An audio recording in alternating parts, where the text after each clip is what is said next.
Prince Terrell is a member of the True Temple of Solomon Coptic, as he was a church guest.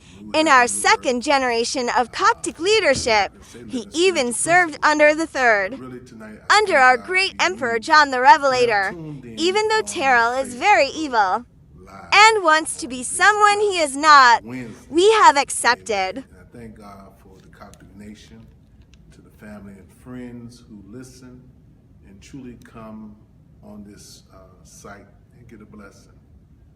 This title and this subject tonight is called Message to the Nation.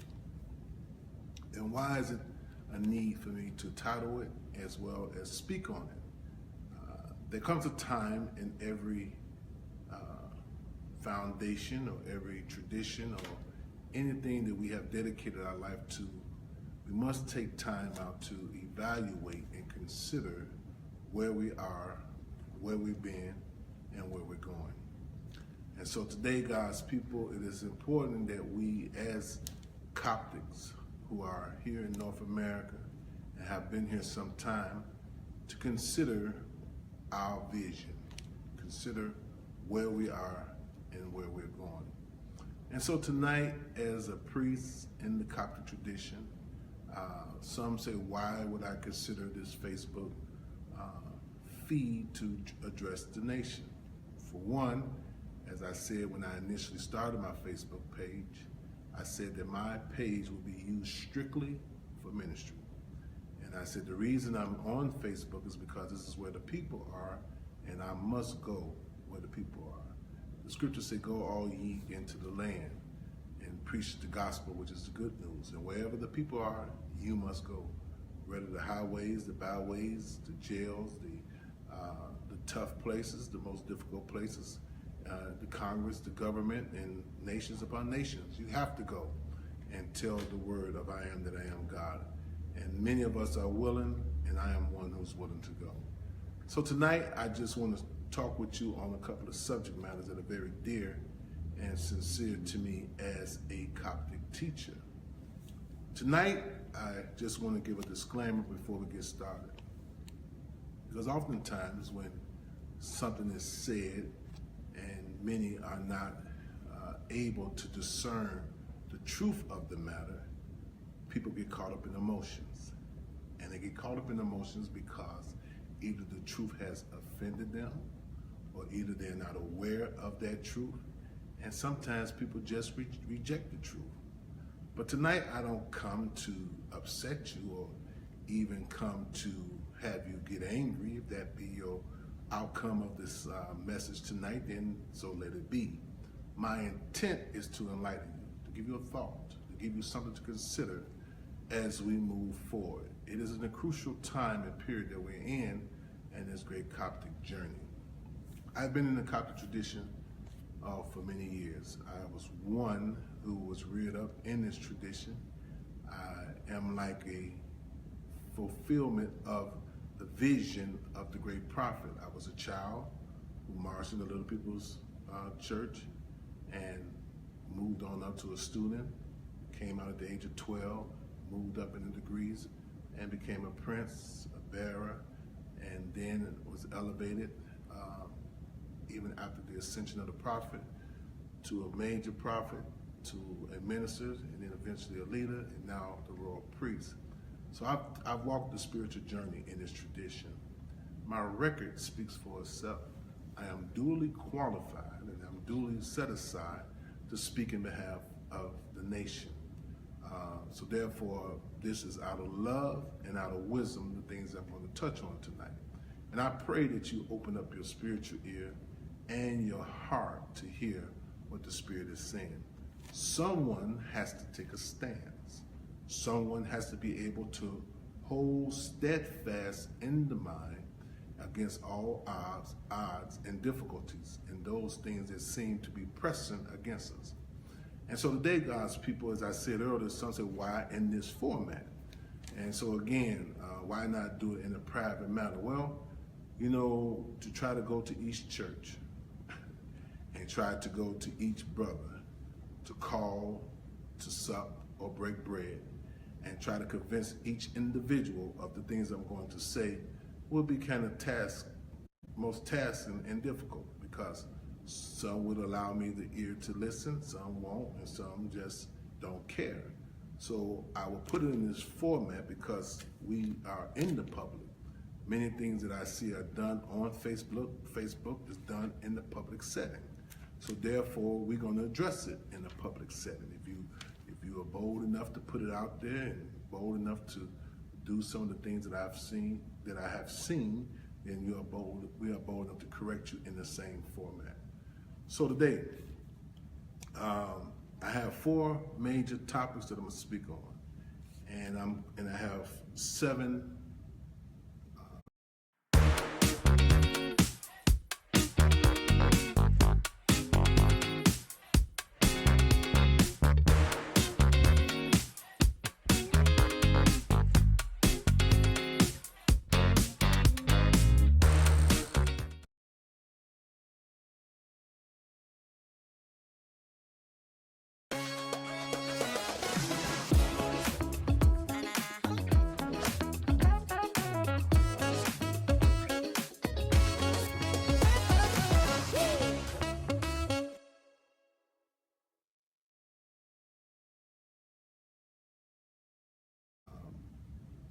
Seven foundating principles that I think we need to consider and stand on as a nation.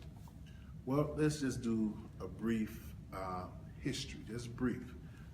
Again, as the royal priest and as a representative of the prophet in his absence, that's what I am, a representative. I am here to continue the legacy, to continue the works, as well as build a archives and a record of the things that have come and things that have passed that keeps us grounded in our tradition. There are many who are working with me, and therefore I'm grateful for those who picked up the mantle to keep this great Coptic tradition going. To the friends and family who are not of the Coptic tradition, I know many have driven past 7138 Halstead, and many may know friends and loved ones who may have been a part of this great and rich tradition, but yet did not understand who we were, and even today who we are. And so maybe many precepts and concepts and falsehoods have been spoken about us, and even to sometimes of our own detriment, that some of us have participated in certain things that will make people lead to believe certain things. So tonight, as we are here, I want to set the record straight on some things, and time will not allow me to correct everything, because that's not really the intent, to try to correct everything, because I cannot be held accountable for the actions of others. All I can do is tell you what the true intent of this great teaching is. When I started Coptic Nation Temple, I often said that Coptic Nation is a divine ideal. And I would subscribe that to Prophet Cicero, who was our founder, who was later known as Melchizedek.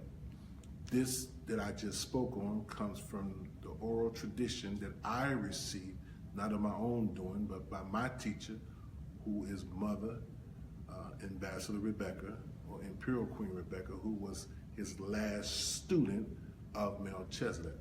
So therefore, through her tradition and her teaching of the faith to us in class, I am able to carry on some of the similar sayings and remind you of some of the great words. So he is our foundation. He is the one who came to us in North America and established what we know as the Coptic faith. Amen. His temple was called the Universal Prayer House and Training School. So I'm not going to get into the whole history, because much of that is coming in the future. But I just want to paint a slight narrative. Now, with that being understood, every Coptic church that exists today, you are an offspring of Prophet Cicero. However way you are practicing it today, and however way you understand it, and however way you don't understand it, you are standing on his foundation. For every staff you carry, for every angel you put on, for every cape you wear, for every mantle you put on, for every robe you put on, for everything that you come to know was founded by this prophet. Where did he get this great tradition from? All we know, as is recorded in his booklet, it says that he tracked down the information for 22 years in search of the man of Kim. And through that search, he brought this tradition forward. And he handed down a government in North America to give to a people. And what was his primary foundation of the Universal Prayer House and Training School? He returned us back to the image of God that is in us. That is his foundation. And we find this through the words of I am that I am God. And so he was a great prophet. He did many great works according to the oral tradition. He did many great healings, and he was a very firm and stern prophet. One of the things that the prophet told us many times when he would speak on the great prophet, he would call him the prophet or the old prophet. He said that we couldn't have made it under his foundation because he was a no-nonsense prophet. And so, just to move forward, not to get into the whole history, in which I could be here all night just talking on the prophet and his great works. But we do know that as he ascended back to God, he was one of the greatest leaders that ever walked this earth, if you ask the priests, because he was able to transition and lay down his life before the people. And that's all I'm going to deal with on that part. At a later date, you will hear more about that. Now, to the listening audience who are not Coptic, just follow this and listen clearly. But before he did that, he left the tradition, the Coptic faith, to a particular prophet. That prophet was known as Prophet Peter, who later became King Peter 365 degrees. In him being the one who was verbally before the people, the proclamation was made orally before the temple, before the people at that time, that he would be the one. If you have any questions, see Peter. Peter was given the government. That great prophet established the true temple of Solomon with the works of his wife, the Kennedy Queen Capanon, to my teacher, the Imperial Queen Mother Rebecca, and many others who came. And so they established what we know as the true temple of Solomon, in which I came into the knowledge of this great tradition. So he was an established leader and teacher, as well as a prophet that was trained by the founder, which is Melchizedek, who the people, as my teacher said, they began to call him Melchizedek. And when she would introduce him in class to us, she said, I come to you after the order of Melchizedek, priest of the Most High God. That's how she would do it in class. And so therefore I honor that same tradition because I am a student of her. And so therefore, he was called many other great titles. Those titles will not be mentioned on tonight, but he was also called many other titles because of his works. And so this brings us to prophet. And Prophet Peter came and did many works. And there came a time, and there's much in between, but I'm not going to deal with all that. The prophet made his transition.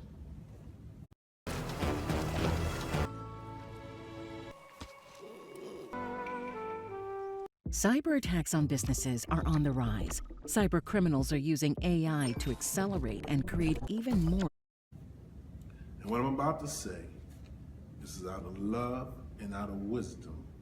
And I pray that you hear with a sincere heart. Now, prophet oftentimes talked about the one coming after him and talked about how difficult it would be for the one coming after him. But he never mentioned a name.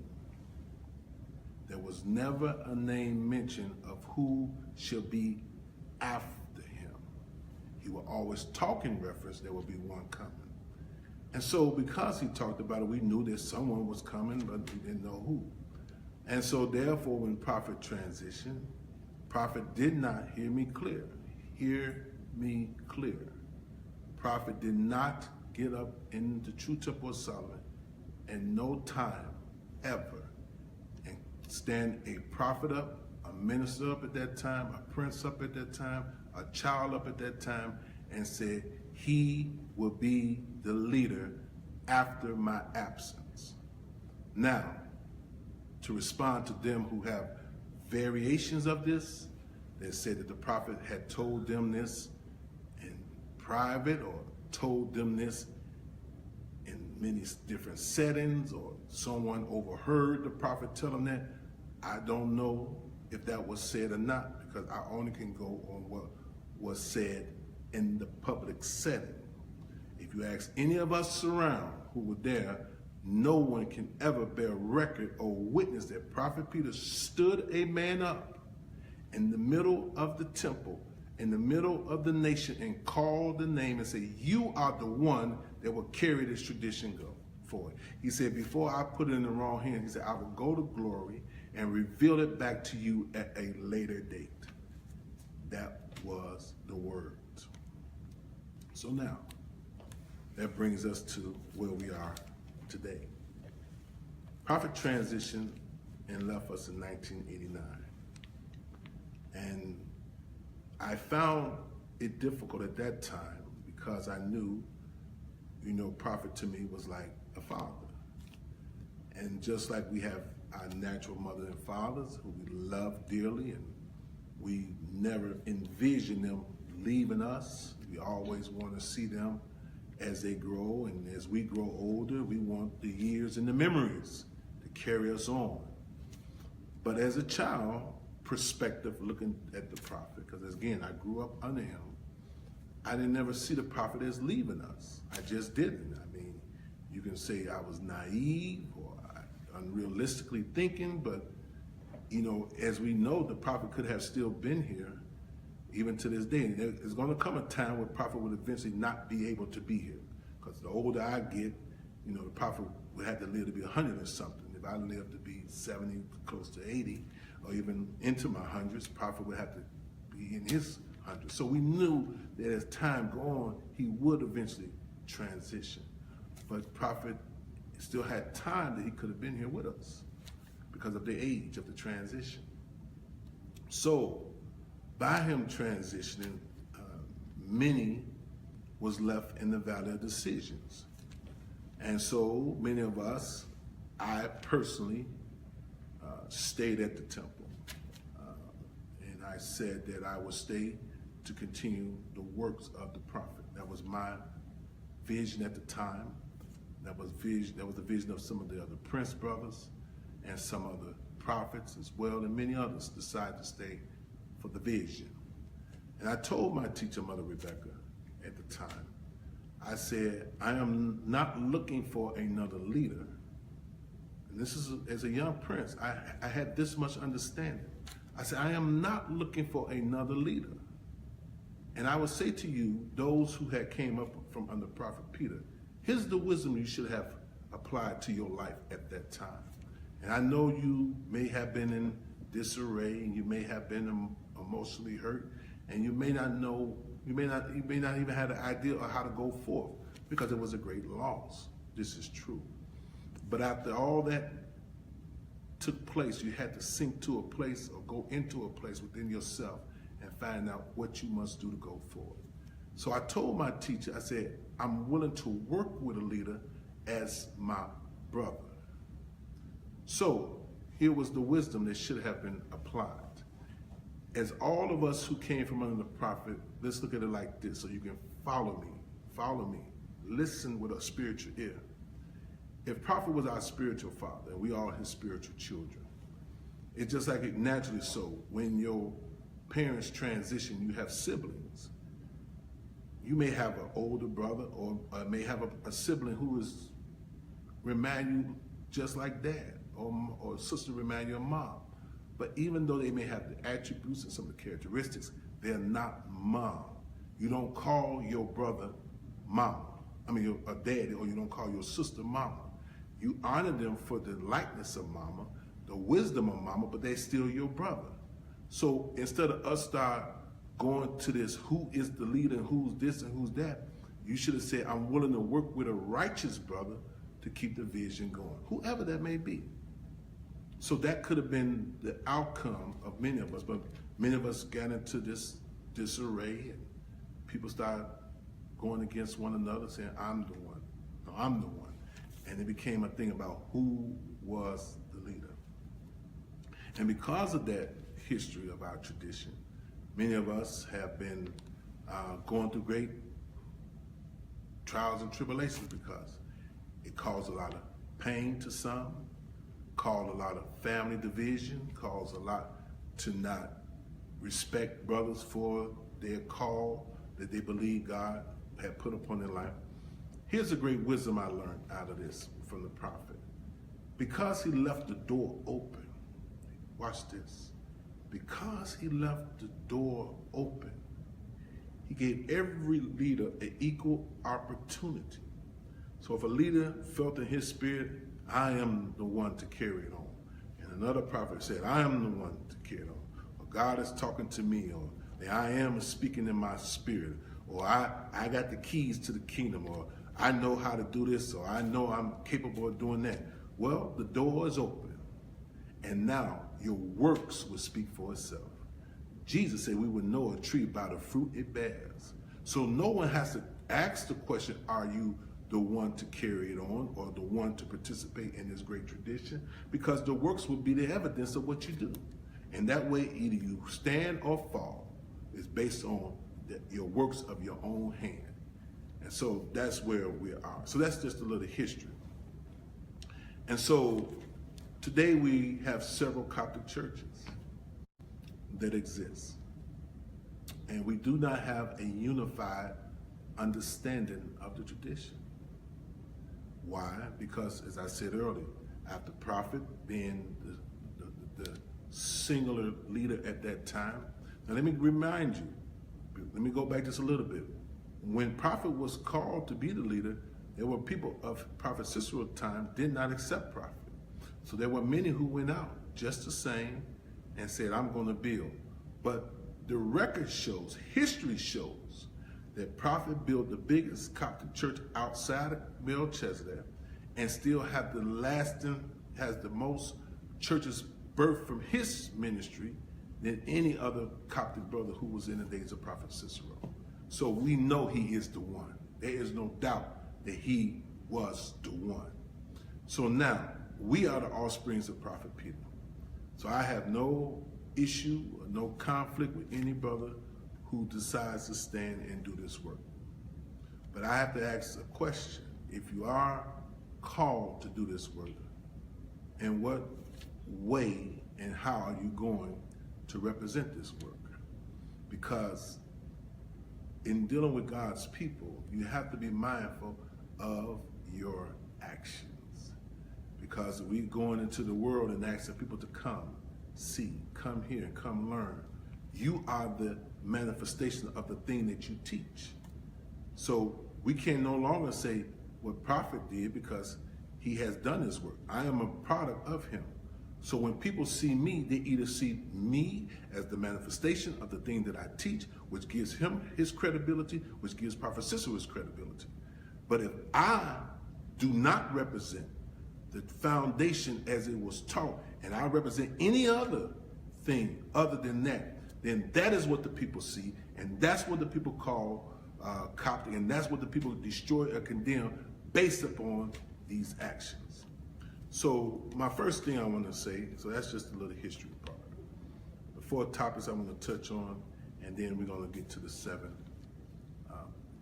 fundamental principles the temple should be focused on.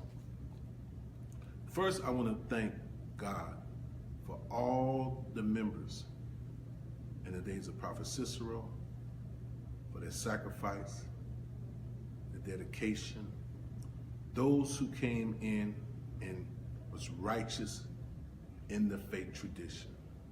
I bless your spirit.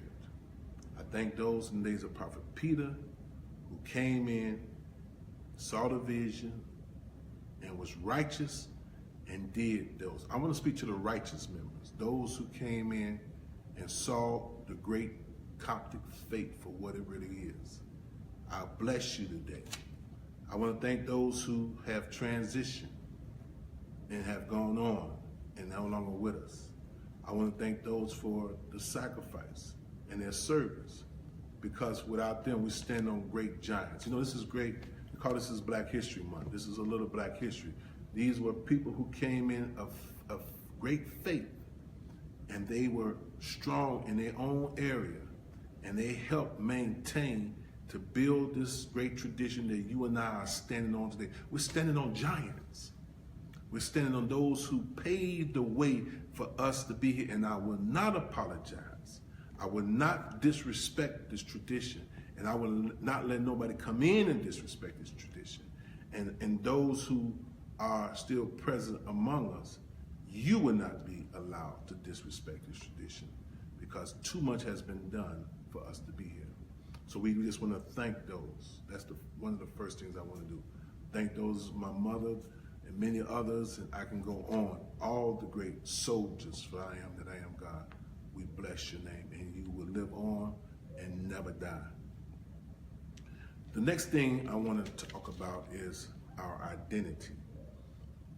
The word Coptic, we know and should understand, is not a word that Prophet Cicero created.